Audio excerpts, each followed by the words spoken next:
विज्ञान भारती कक्षा 8 अभ्यास काल पुस्तिका के अंतर्गत आज हम इकाई 2 मानव निर्मित वस्तुएं के अभ्यास प्रश्नों को हल करेंगे। पहला प्रश्न कह रहा है निम्नलिखित प्रश्नों के सही विकल्प छांटिए। का निम्नलिखित में कौन सी वस्तु मानव निर्मित नहीं है? तो सीमेंट ये मानव निर्मित वस्तु है। साबुन भी मानव बनाता है। हींग ये हमें पेड़ों से प्राप्त होती है और सुई को मानव बनाता है। तो यहां पर जो हो जाएगा हींग हो जाएगा, वो मानव निर्मित वस्तु नहीं है। फिर कहा है इनमें से जैव निम्नीकरणी नहीं है। तो जैव निम्नीकरण क्या कहलाता है? वे पदार्थ जो प्राकृतिक प्रक्रिया जैसे जीवाणु की क्रिया द्वारा अपघटित हो जाते हैं, जैव निम्नीकरण कहलाता है। जैसे नींबू का बीज यह अपघटित हो जाता है प्राकृतिक प्रक्रिया द्वारा। सूती कपड़ा भी हो जाता है, भेड़ के बाल भी हो जाते हैं, एल्युमिनियम फॉइल नहीं हो पाता है। यह हमारा आता है जैव अनिम्नीकरण में। जैव अनिम्नीकरण मतलब जो प्राकृतिक प्रक्रियाओं द्वारा सरलता से विघटित नहीं होते हैं। तो ये हमारा जैव अनिम्नीकरण है। और बोला जैव निम्नीकरण नहीं है मतलब जैव अनिम्नीकरण है। तो एल्युमिनियम फॉइल जो है वो हमारा जैव अनिम्नीकरण में आएगा। फिर का इनमें से प्लास्टिक का एक दोष है, यह सस्ता है। यह जैव अनिम्नीकरणीय है, अभी चर्चा की थी। तो यह हमारा ऑप्शन सही हो जाएगा, यह जैव अनिम्नीकरणीय है। घा मृतिका बनाई जाती है चिकनी मिट्टी से, तो इसका सही हो जाएगा चिकनी मिट्टी से। प्रश्न संख्या 2 मां ने अथर्व से हाट बाजार से निम्नलिखित वस्तुएं मंगाई। सुई, फूल, नमक, मोजा, टमाटर, साबुन, हल्दी, कंघी, हरी मिर्च तथा केला।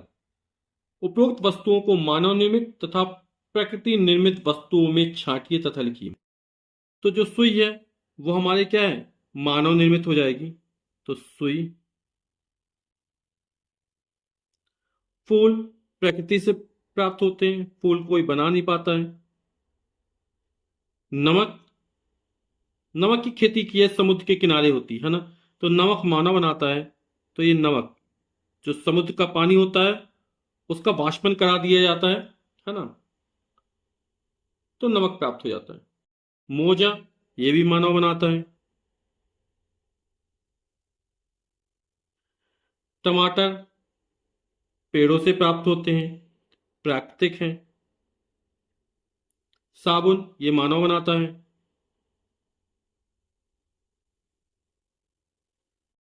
हल्दी पेड़ों से प्राप्त होती है। कंघी मानव बनाता है।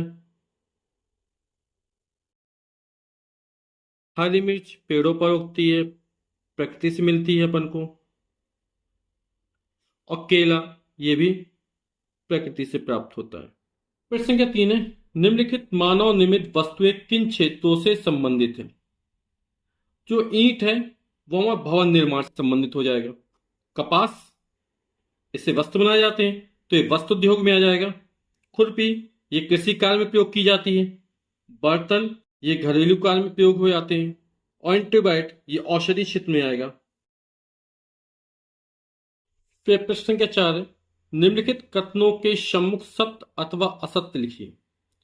तो थर्मोप्लास्टिक का पुनः चक्रण करके इसका उपयोग नहीं किया जा सकता है, तो हमारा कथन असत्य है। हम इसका पुनः प्रयोग कर सकते हैं थर्मोप्लास्टिक का। टेफ्लॉन नॉन स्टिक बर्तनों पर ऊष्मा प्रतिरोधी परत चढ़ाने के काम में आता है, ये बिल्कुल सही लिखा गया, तो ये सत्य हो जाएगा हमारा। फलों के छिलके की प्रकृति जैव अनिम्नीकरणीय होती है।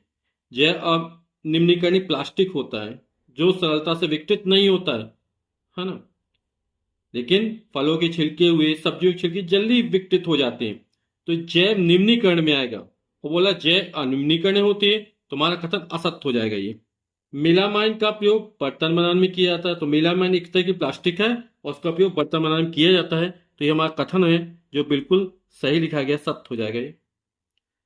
साधारण कांच बनाने में पोटेशियम कार्बोनेट का प्रयोग होता है, तो हमारा कथन असत्य है, क्योंकि साधारण कांच बनाने में सोडियम कार्बोनेट, चूना पत्थर और सिलिका का प्रयोग होता है।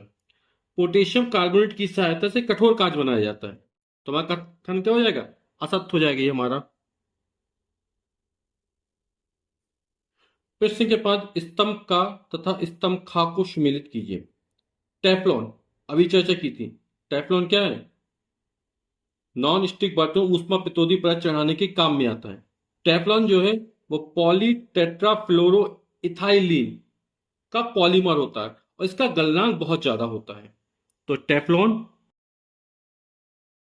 स्टाइरिन ये थर्माकोल में आएगा, उच्च ताप पर क्ले ये मृतिका में आएगा, सिल्वर आयोडाइड ये फोटोक्रोमिक कांच में प्रयोग किया जाता है और डिटर्जेंट एक प्रकार का अपमार्जक है। प्रश्न संख्या 6, कारण बताइए का फोटोक्रोमिक कांच क्यों धूप में रंगीन तथा छाया में जाने पर अपनी पूर्व स्थिति रंग में आ जाते हैं? जो फोटोक्रोमिक कांच होते हैं उनके लेंसों में सिल्वर आयोडाइड मिला दिया जाता है। अब जब धूप में पहुंचते हैं तो जो सिल्वर आयोडाइड होता है वो अपघटित हो जाता है सिल्वर में और आयोडीन में। तो सिल्वर की जो परत होती है वो चश्मे के लेंसों को गहरा देती है, डार्क कर देती है। जब क्या होता है धूप में जाते हैं तो सिल्वर आयोडाइड होता है वो सिल्वर और आयोडाइड बनाता है। तो सिल्वर की जो परत होती है वो चश्मे के लेंसों को गहरा रंग प्रदान कर देती है। और जब छाया में जाते हैं, ठंडक में जाते हैं तो क्या होता है सिल्वर तथा आयोडाइड पुनः मिल जाते हैं, है ना। तो जिससे जो कांच का रंग है, लेंस का रंग है वो पहले की तरह हल्का हो जाता है। तो फोटोक्रोमिक कांच के लेंसों में सिल्वर आयोडाइड मिला होता है। धूप में सिल्वर आयोडाइड विघटित होकर सिल्वर चांदी व आयोडाइड बनाता है। सिल्वर की यह परत चश्मे के लेंसों को गहरा रंग प्रदान करती है। छाया में सिल्वर तथा आयोडाइड पुनः संयोग कर सिल्वर आयोडाइड बना लेते हैं जिससे लेंस पहले की तरह हल्के रंग के हो जाते हैं। अगला प्रश्न है अपमार्जक के प्रयोग से कपड़े अधिक साफ क्यों धुलते हैं? तो इसका उत्तर हो जाएगा अपमार्जक के प्रयोग से कपड़े अधिक साफ धुलते हैं क्योंकि अपमार्जक कठोर पानी में मौजूद कैल्शियम और मैग्नीशियम जैसे आयनों के साथ कोई अविलीय अवक्षेप नहीं बनाता है।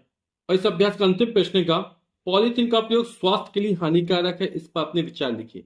तो पॉलीथीन जो है एक जैव अनिम्नीकरण में आता है।